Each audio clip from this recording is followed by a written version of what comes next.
여러분 안녕하십니까? 오늘 하루는 어떠셨나요? 오늘 제가 여러분께 들려드릴 이야기는 어쩌면 저의 이야기이자 치열하게 시대를 살아낸 여러분 모두의 이야기일지도 모릅니다. 앞만 보고 달리느라 놓쳐버렸던 풍경들, 그리고 잊고 지냈던 소중한 기억들에 대한 이야기입니다. 가족을 위해, 사회를 위해 쉼없이 달려온 우리들의 솔직한 회고록이 될 수도 있겠습니다. 따뜻한 차 한 잔 곁에 두시고 편안한 마음으로 들어주시면 좋겠습니다. 은퇴식을 하고 돌아오던 날을 기억합니다. 평생을 몸담았던 직장에서 받은 감사패 하나, 그리고 꽃다발 하나, 어색한 미소와 함께 축하의 말을 건네는 동료들의 눈빛 속에서 저는 묘한 감정을 느꼈습니다. 현관문을 열고 들어서는데 집안이 참 넓게 느껴지더군요. 아이들은 모두 장성에서 출가했고 아내는 친구 모임에 갔는지 집안은 텅 비어 있었습니다. 고요함만이 저를 반겼습니다. 그 넓고 텅 빈 공간이 마치 제 마음속 같다는 생각을 지울 수 없었습니다. 거실 한가운데 덩그러니 서서 30년 넘게 매일같이 매던 넥타이를 풀며 생각했습니다. 이제 끝났구나. 내 역할은 여기까지인가. 그 말은 텅 빈 집안을 더 공허하게 만들었죠. 마치 제 인생의 한 페이지가 완전히 닫혀버린 것 같은 기분이 들었습니다. 익숙했던 루틴이 사라지고 하루하루가 의미 없이 흘러가는 듯한 막막함이 밀려왔습니다. TV 리모컨만 만지작거리거나 할 일 없이 창밖만 바라보는 것이 제 일과가 되었습니다. 주변 사람들에게는 이제 좀 쉬는 거지라고 말했지만 사실 마음 한구석에는 알 수 없는 불안감과 외로움이 자리 잡고 있었습니다. 이런 감정들은 제 안에서 걷잡을 수 없이 커져만 갔습니다. 그렇게 무기력한 나날을 보내던 어느 날이었습니다. 집안 정리를 하다가 우연히 다락방 구석에 처박혀 있던 낡은 사과 상자 하나를 발견했습니다. 이사 다니면서 버릴까 말까 하다가 귀찮아서 구석에 밀어두었던 그 상자였죠. 켜켜이 쌓인 먼지 속에서 발견한 그 상자는 마치 오래된 비밀을 간직한 보물상자 같았습니다. 그 상자 속에는 어떤 이야기들이 숨어 있을지 당시엔 미처 알지 못했습니다. 그저 무심코 집어든 하나의 물건일 뿐이었지만 그 순간부터 제 삶에 작은 변화의 바람이 불기 시작했습니다. 먼지를 툭툭 털어내고 뚜껑을 열었을 때 그 안에서 훅 하고 끼쳐오는 냄새가 있었습니다. 곰팡내와 섞인 오래된 종이 냄새. 그 냄새는 마치 타임머신을 타고 과거로 돌아간 듯한 착각을 불러일으켰습니다.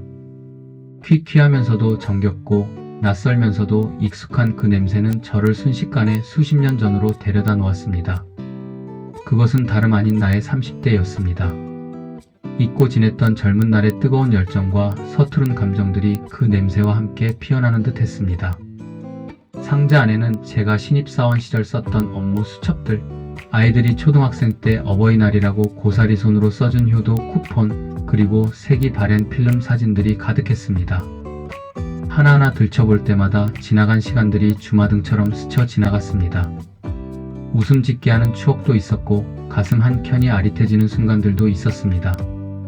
신입사원 시절의 풋풋했던 열정, 아이들의 천진난만한 웃음, 그리고 아내와의 소박했던 신혼의 추억들이 필름 사진 속에서 생생하게 살아 움직이는 듯 했습니다. 그 중에서 제 눈길을 끈 것은 겉표지가 다 뜯어진 낡은 노트 한 권이었습니다. 조심스럽게 펼쳐보니 첫 장에 이렇게 적혀 있더군요. 1990년 우리 첫 아이가 태어난 날. 그 글귀를 보는 순간 잊고 지냈던 기억의 문이 활짝 열렸습니다. 오래된 종이 냄새와 함께 30년 전 그날의 공기가 제 주변을 감싸는 듯 했습니다. 그것은 제가 쓴 육아일기였습니다.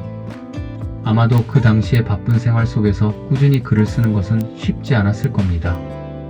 직장 업무와 가장으로서의 책임감에 치여 매일 밤 피곤에 절어 잠들기 바빴을 테니까요. 하지만 그 몇 장 안 되는 기록 속에 담긴 젊은 날의 제 모습은 너무나 낯설고 또 눈물겹게 반가웠습니다. 서툰 글씨체와 어설픈 문장 속에서 진심 어린 사랑이 느껴졌습니다. 짧은 기록이었지만 그 속에는 한 아버지가 아이에게 품었던 지고지순한 사랑과 미래에 대한 막연한 희망이 고스란히 담겨 있었습니다. 오늘 밤에도 아이가 열이 나서 잠을 설쳤다. 아내는 지쳐서 쪽잠이 들었고 내가 아이를 안고 거실을 서성인다. 작고 따뜻한 이 생명이 내 품에서 숨을 쉰다. 무겁다. 하지만 세상 그 어떤 것보다 가볍다. 아가야, 아빠가 더 열심히 살게. 너를 위해서라면 아빠는 슈퍼맨이 될 수 있어. 가난한 가장이 될까봐, 회사에서 밀려날까봐, 좋은 아빠가 되지 못할까봐 매일이 불안했습니다. 그래서 아이를 안고 있는 그 순간에도 머릿속은 온통 내일 회사 업무 생각뿐이었는지도 모릅니다. 아이의 작은 숨소리 속에서도 미래에 대한 불안감을 떨쳐버릴 수 없었던, 어쩌면 우리 시대의 모든 아버지들이 공감할 만한 그런 모습이었을 겁니다. 그 당시 저에게 가족의 생계와 미래는 마치 짊어진 거대한 바위와 같았고, 그 바위의 무게는 저를 끊임없이 압박했습니다. 밤늦게까지 이어진 야근, 주말도 반납한 특근, 그 모든 시간들이 가족을 위한 희생이라는 이름으로 포장되었지만 사실은 저 자신과의 싸움이었습니다. 일기 속 문장 하나하나에 젊은 날의 고뇌와 책임감이 짙게 배어 있었습니다. 상자 속 사진 한 장을 집어들었습니다. 젊은 제가 지금은 중년이 된 아들을 목마 태우고 환하게 웃고 있는 사진이었습니다. 아마도 너무 바빠서 혹은 너무 지쳐서 행복했던 순간조차 기억 속에서 지워버린 것일지도 모릅니다. 왜 제 기억 속의 30대와 40대는 온통 책임감과 피로뿐이었을까요? 가족을 먹여 살리기 위해 가족을 외롭게 만들었다는 역설. 그 시대의 가장들은 모두 그렇게 살았던 것 같습니다. 자신의 감정이나 행복보다는 가족의 안녕과 미래를 위해 헌신했던 시간들. 시니어라면 누구나 가슴 한구석에 품고 있는 빛 같은 마음일 겁니다. 그 빚은 단순히 경제적인 것이 아니라 함께하지 못했던 시간, 나누지 못했던 대화, 표현하지 못했던 사랑에 대한 마음의 빚이었을 것입니다.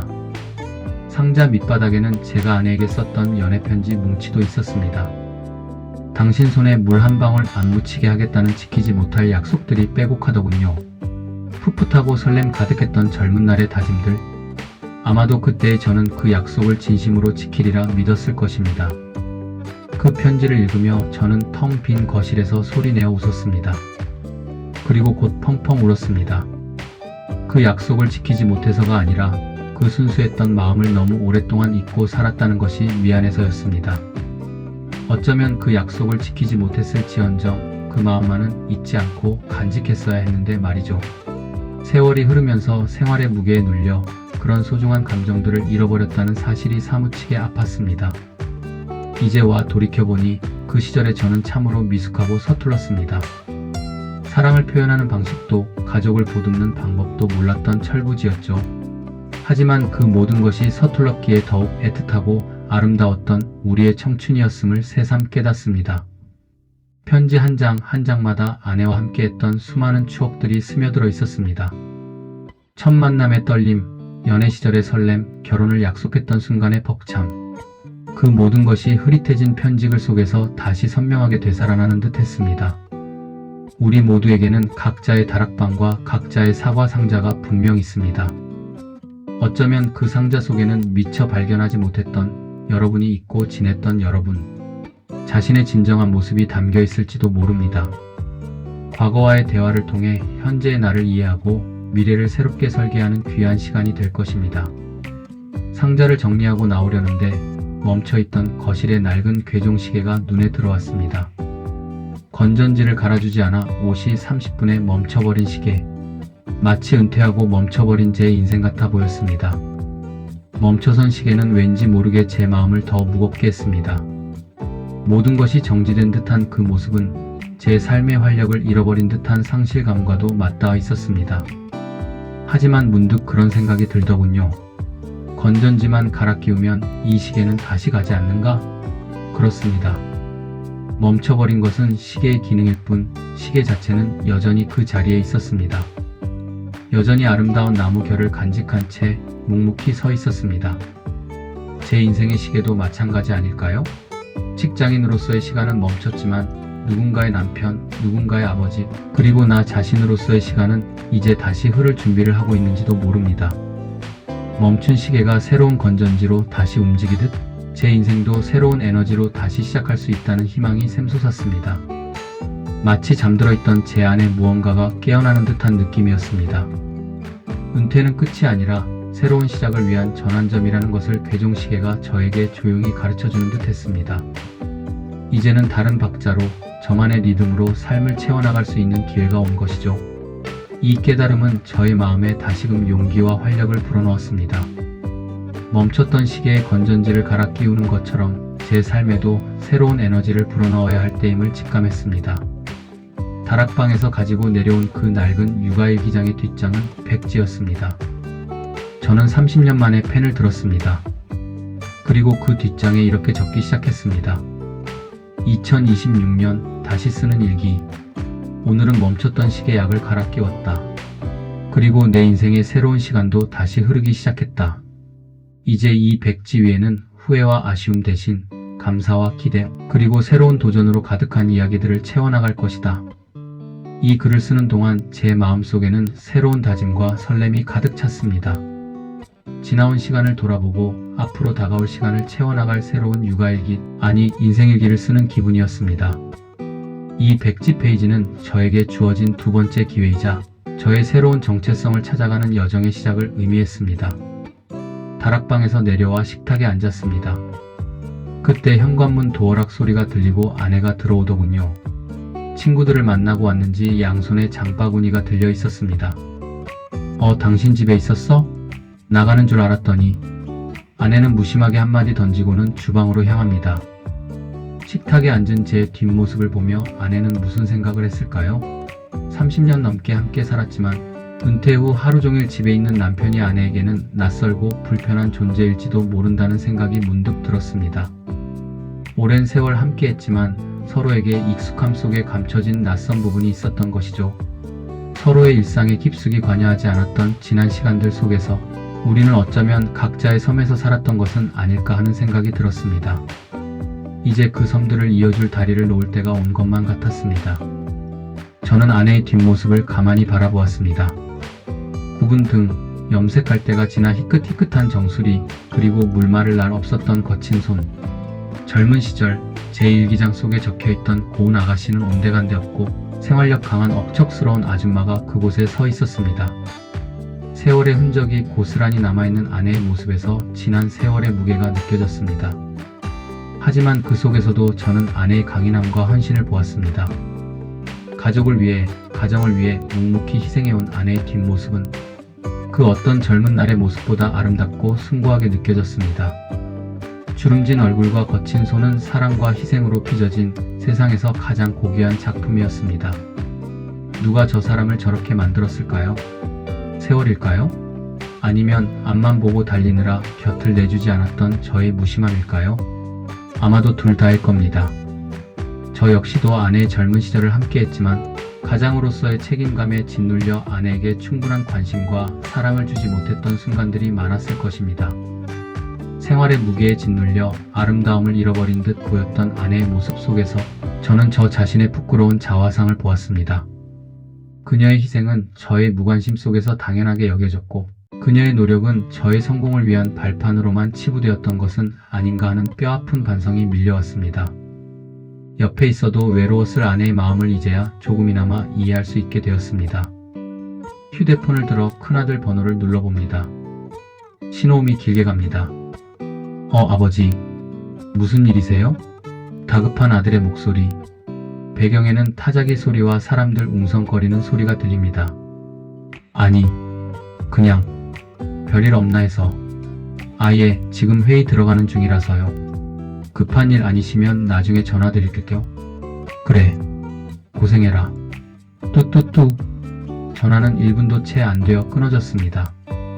섭섭하지 않다면 거짓말이겠지요. 하지만 곰곰이 생각해보면 저 또한 그랬습니다. 30년 전 시골에 계신 어머니가 전화하셨을 때 제가 했던 말도 똑같았습니다. 어머니, 저 바빠요. 나중에 할게요. 바쁘다는 핑계로 소중한 사람들의 마음을 헤아리지 못했던 지난날의 제 모습이 떠올라 마음이 아려왔습니다. 아들의 목소리에서 저의 과거가 오버랩되는 순간이었습니다. 그 다급함 속에서 저는 젊은 날의 저를, 그리고 제 어머니의 외로운 기다림을 보았습니다. 그때 어머니는 끊어진 수화기를 들고 얼마나 오랫동안 멍하니 계셨을까요? 이제야 알겠습니다. 부모의 안부 전화는 용건이 있어서가 아니라 그저 자식의 목소리라는 위로가 필요해서였다는 것을요. 우리가 서로에게 건네는 무심한 말 한마디가 때로는 큰 상처가 될 수도 혹은 큰 위로가 될 수도 있음을 새삼 깨닫습니다. 가족이란 이름으로 묶인 관계 속에서 우리가 놓치고 있었던 수많은 감정들이 있었던 것이죠. 지금 이 순간 어머니의 흐릿한 뒷모습이 제 눈앞에 선명하게 떠오릅니다. 그 서글픈 눈빛과 체념한 듯한 표정이 이제야 비로소 저에게 깊은 회한으로 다가왔습니다. 사랑하는 이들의 마음을 헤아리지 못하고 그들의 작은 기대를 저버렸던 수많은 순간들에 대한 뒤늦은 깨달음이었습니다. 우리는 밖에서 남들에게는 친절한 사람이 되려 애쓰면서 정작 나를 지탱해준 가장 소중한 사람들에게는 얼마나 인색했습니까? 가족이니까 이해하겠지, 나중에 돈 많이 벌어서 호강시켜주면 되겠지라는 핑계로 사랑을 미루고 미뤄왔던 건 아닌지요. 어쩌면 그 나중에는 영원히 오지 않는 허상일지도 모릅니다. 하지만 여러분, 나중은 없습니다. 사랑을 표현하기에 가장 좋은 시간은 바로 지금입니다. 후회하지 않기 위해선 망설이지 말고 지금 당장 마음을 표현해야 합니다. 가족이라는 이름으로 서로에게 당연시했던 수많은 것들이 사실은 얼마나 소중하고 특별한 것이었는지 이제라도 깨달아야 합니다. 작은 관심과 따뜻한 말 한마디가 메마른 관계의 단비가 되어줄 수 있습니다. 저는 자리에서 일어나 주방에서 콩나물을 다듬고 있는 아내 옆으로 갔습니다. 그리고 쑥스러움을 무릅쓰고 한마디 건넸습니다. 당신, 오늘따라 흰머리가 더 늘어난 것 같네. 염색약 사올까? 내가 해줄게. 아내가 눈을 동그랗게 뜨고 저를 쳐다봅니다. 당신이? 웬일이래? 해가 서쪽에서 뜨겠네. 핀잔을 주지만 입가에는 옅은 미소가 번집니다. 그 미소를 보는데 돈이 드는 것도 아닌데 저는 왜 이걸 30년이나 아끼고 살았을까요? 아내의 미소는 제 마음속 깊은 곳을 따뜻하게 만들었습니다. 작은 말 한마디가 이렇게 큰 행복을 가져다 줄 수 있다는 것을 왜 이제야 알았을까요? 그 순간 우리는 오랜 세월 서로에게 쌓아두었던 벽을 허물고 다시 처음에 순수했던 감정으로 돌아간 듯 했습니다. 마치 잃어버렸던 소중한 퍼즐 조각을 다시 맞춘 듯한 완벽한 조화로움이었습니다. 가족과의 화해만큼이나 중요한 것이 있습니다. 바로 나 자신과의 화해입니다. 은퇴 후 많은 시니어 분들이 나는 이제 쓸모없는 사람인가라는 자괴감에 빠지곤 합니다. 명함이 사라진 나, 직함이 사라진 나는 초라해 보이기만 하죠. 사회적인 역할이 사라지면서 정체성의 혼란을 겪고 삶의 의미를 잃어버렸다고 생각하기도 합니다. 하지만 우리의 가치는 명함이나 직함으로만 결정되는 것이 아닙니다. 우리 안에는 여전히 무궁무진한 가능성과 경험이 잠들어 있습니다. 오랜 세월 쌓아온 지혜와 삶의 연륜은 그 어떤 명함보다 빛나는 우리의 자산입니다. 은퇴는 끝이 아니라 새로운 나를 발견하고 만들어가는 과정의 시작일 뿐입니다. 우리 안의 잠재력을 일깨우고 그동안 하지 못했던 일들을 시작할 수 있는 절호의 기회입니다. 다시 서재로 돌아와 펜을 들었습니다. 이번에는 과거의 일기가 아닌 현재의 나에게 편지를 씁니다. 거울 속에 비친 60대의 혹은 70대의 나에게. 어이 김씨, 참 고생 많았다. 정말 치열하게 살았어. 새벽 첫 차를 타고 출근해서 별을 보고 퇴근하던 그 수많은 날들을 기억해. 상사의 부당한 지시에도 가족 생각하며 입술 꽉 깨물고 참아냈던 날들을 기억해. 너는 비겁한 게 아니었어. 너는 강한 거였어. 내가 버텨준 덕분에 아이들이 밥을 먹었고 학교를 다녔고 어엿한 사회인이 되었다. 너의 굽은 등은 패배의 상처가 아니라 훈장이다. 너의 주름진 얼굴은 고생의 흔적이 아니라 삶을 정직하게 살아온 증명서다. 그러니 이제 그만 어깨에 힘을 빼도 좋아. 더 이상 누군가의 무엇이 되려고 애쓰지 않아도 돼. 너는 존재 자체로 충분히 훌륭하고 존경받을 자격이 있어. 너의 지난 삶은 그 누구도 함부로 평가할 수 없는 너만의 고귀한 역사다. 이제는 너 자신을 위해 살아도 좋다. 지금까지 애써왔던 너에게 이 세상의 모든 행복과 평화가 찾아오기를 진심으로 바란다. 이 글을 쓰는 동안 제 마음속 깊은 곳에서 따뜻한 위로와 용기가 솟아났습니다.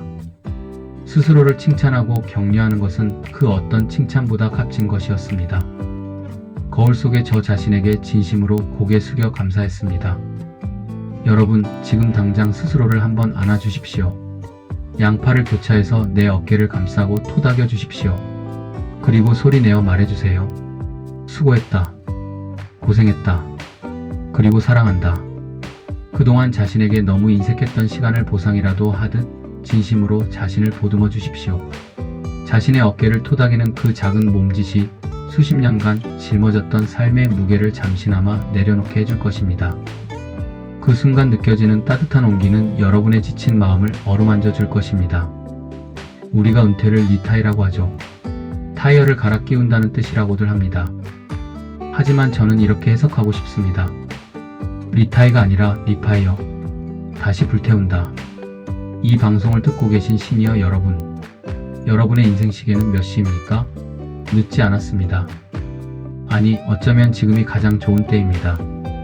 자식, 농사, 직장 생활이라는 무거운 숙제를 다 끝내고 이제야 비로소 온전한 내 시간을 갖게 된 지금이야말로 우리 인생의 황금기 골든 에이지가 아닐까요?